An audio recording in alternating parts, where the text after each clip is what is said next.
नमस्कार. Yes news महाराष्ट्रामध्ये आपल्या सर्वांचे स्वागत. नैसर्गिक आपत्ती काळात आधार ठरणाऱ्या स्थानिक मच्छीमारांवर उपासमारीची वेळ. उल्हास नदी कायमची जलपर्णी मुक्त कधी होणार? 26 जुलै 2005चा महापूर असो अथवा 2018-19 किंवा आता अलीकडच्या काळातील कल्याण तालुक्यात आलेला पूर असो, प्रत्येक वेळी आपला जीव धोक्यात घालून पाण्यात अडकलेल्या नागरिकांना आपल्या होडीतून सुखरूपपणे किनारी पोहोचवणाऱ्या स्थानिक मच्छीमारांवर मात्र आता जलपर्णीमुळे उपासमारीची वेळ आली आहे. त्यामुळे शासन याकडे लक्ष देणार आहे का? तसेच उल्हास नदी कायमस्वरूपी जलपर्णी मुक्त कधी होणार, असा प्रश्न त्यांनी उपस्थित केला. कल्याण तालुक्याची जलवाहिनी असलेली उल्हास नदीने अनेकांचे संसार उभे केले आहेत. त्यामध्ये या परिसरातील कोळी आगरी बांधवांचा सहभाग आहे. या नदीचे मासे अत्यंत चवदार, वेगवेगळ्या प्रकारचे जातीचे ताजे मासे असल्याने त्यांना मोठी मागणी असते. उल्हासनगर, कल्याण, टिटवाळा, अंबरनाथ, बदलापूर अशी मोठी शहरे जवळ असल्याने माशांना बाजारभाव देखील चांगला मिळतो. त्यामुळे नदीकाठचे अनेक कोळी बांधव होड्यांच्या मदतीने या नदीत मासेमारी करतात. परंतु गेल्या काही वर्षापासून सांडपाणी व इतर कारणामुळे उल्हास नदी मोठ्या प्रमाणात प्रदूषित झाली. यामुळे नदीपात्र जलपर्णीमुळे भरलं होतं. या विरोधात काही संघटनांनी उपोषण आंदोलने केली. तसेच पत्रकार संजय कांबळे यांनी हा विषय लावून धरल्याने प्रदूषण नियंत्रण मंडळाने जलपर्णी काढण्यासाठी 2 मशीन पाठवल्या. यांनी काही दिवस जलपर्णी काढलीही. महारळ, वरप, कांबा या परिसरातील नदीपात्र जलपर्णीने मुक्त झालं. परंतु पुढे कांबा, मोहिली, रायते, आपटी बंधारा येथील जलपर्णी खाली वाहून येऊ लागल्याने या मासेमारी करणाऱ्या कोळी बांधवांची जाळी अडकून फाटू लागली. शिवाय पाण्यातून वाहून जाण्याचे प्रकार घडू लागले. पुराच्या वेळी अनेकांच्या होड्या वाहून गेल्या. तरीही यांना नदीकाठची पात्राची इत्थंभूत माहिती असल्याने जेव्हा पण नैसर्गिक आपत्ती किंवा पूर परिस्थिती निर्माण होते तेव्हा नागरिकांचे जीव वाचवण्यासाठी हे कोळी बांधव मदतीसाठी धावून येतात. इतकेच नव्हे तर एखाद्याचा मृतदेह भेटत नसेल तेव्हा यांनाच पाचारण केलं जातं.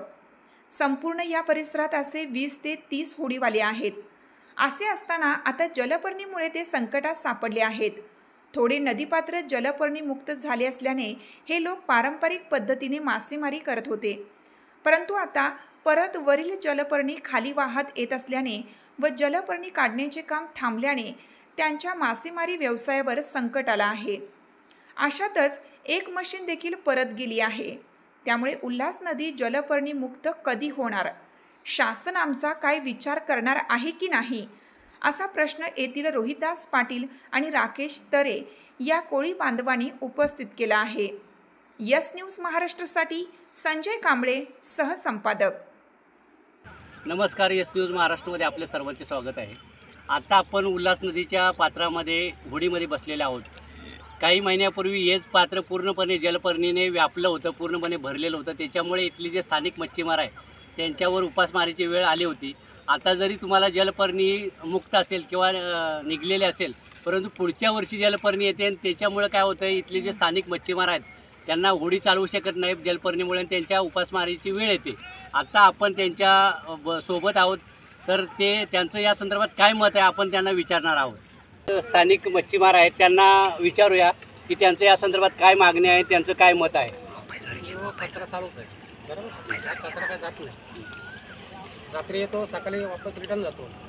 हे कचरा असल्यामुळे आम्हाला काय मच्छीमारा भेटत नाही, काय भेटत नाही, काय नाही भेटत. सकाळी पण एवढा कचरा आला होता, आता गेला तो. मग आम्हाला काय उपासमारीची वेळ आली.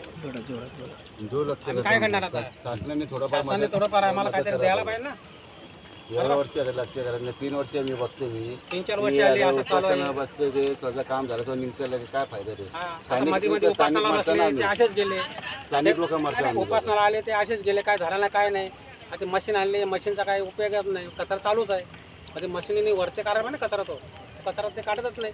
ते कचरा पाण्यात सगळं रिटर्न पाण्यात ढकलतात. इथे येते, मग आमची झाला फसतात. मग आम्ही काय करायचं त्याला? सकाळी आमची झाला फसली, मी आता काढली झाली.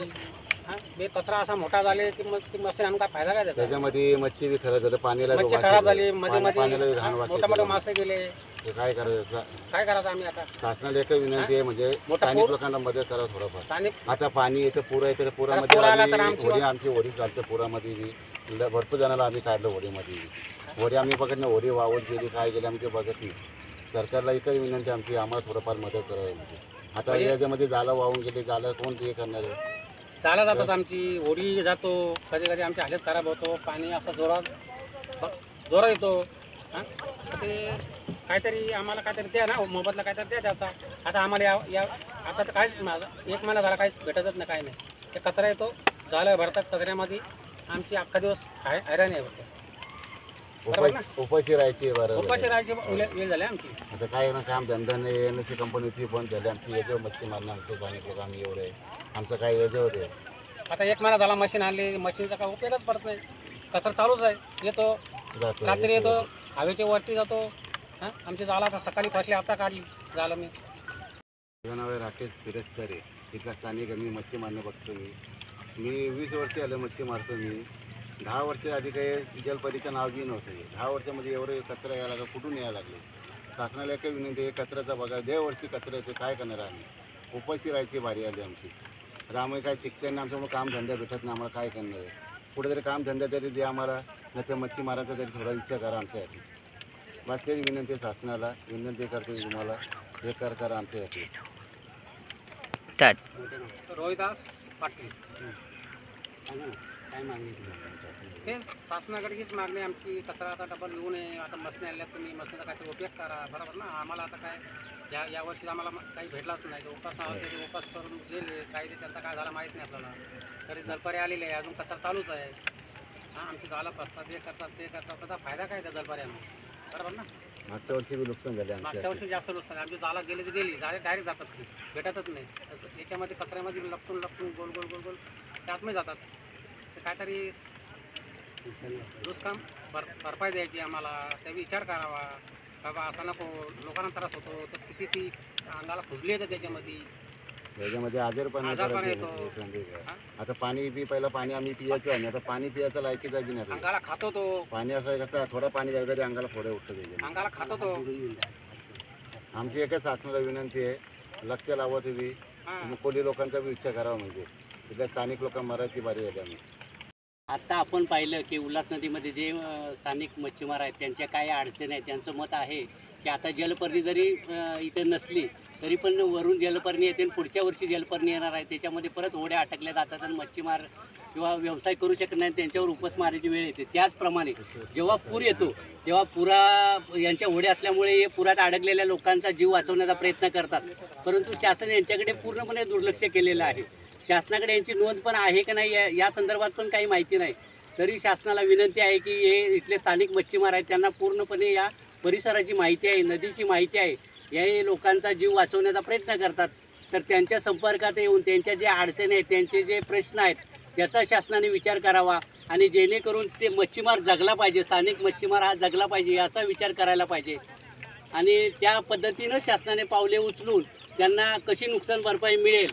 कारण जलपर्णी ही आता जरी मुक्त असली तरी पुढच्या वर्षी जलपर्णी येते, तर ती जलपर्णी कायमस्वरूपी कशी मुक्त होईल आणि उल्हास नदी कशी मोकळा श्वास होईल याचा देखील श्वास घेईल याचा देखील त्यांनी विचार करायला पाहिजे. आणि हा मच्छीमार जगला पाहिजे, त्यांचे प्रश्न त्यांच्या अडचणी समजून घ्यायला पाहिजे. कारण हे मच्छीमार बऱ्याच लोकांचा जीव वाचवण्याचा प्रयत्न करतात, त्यांना या नदीचा पूर्णपणे माहिती असल्यामुळे. तर शासनाला पुन्हा एकदा विनंती आहे आपल्या माध्यमातून की शासनाने यांचे प्रश्न जाणून घ्यावे आणि त्यांची जी उपासमार होते मच्छी व्यवसाय होत नसल्यामुळे किंवा मच्छी मिळत नसल्यामुळे, तर त्याचा ते शासनाने जरूरपणे विचार करावा. मी एस न्यूज महाराष्ट्रासाठी संजय कांबळे, कल्याण, ठाणे.